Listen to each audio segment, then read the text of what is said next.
दिवाळीच्या तुम्हा सगळ्यांना खूप खूप शुभेच्छा. नरक चतुर्दशीच्या दिवशी आधी चंद्राचं औक्षण करायचं असतं. ते झाल्यानंतर अंकुरचा पहिला नंबर असतो अभ्यंग स्नानासाठी. मग त्याचा तेल वगैरे लावलं. मग शंभू बसवला. शंभूला मी आजीने तेल लावलं. त्याला उठवलं सुद्धा नव्हतं, तरीही तो 5 वाजता त्याचा उठला होता.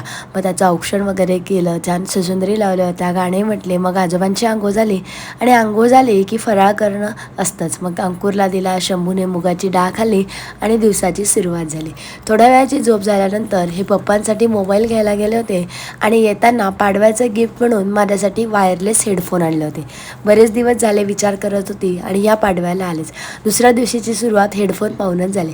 शंभू माझ्याजवळ बसून खेळत होता. माझा स्वयंपाक झाल्यावर गाडीला हार, दाराला तोरण मी केले. त्यानंतर संध्याकाळची तयारी करायला घेतली तर दिवे लावून ठेवले. गरम गरम अनारसे संध्याकाळच्या वेळेला तळायचे असतात, ते तळून घेतले.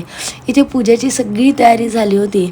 त्यानंतर आम्ही सगळ्यांनी मिळून घरी देवीची छान पूजा वगैरे केली, नमस्कार केला आणि मग फटाके फोडायला सुरुवात केली. भेटू पुढच्या ब्लॉगमध्ये. Bye bye.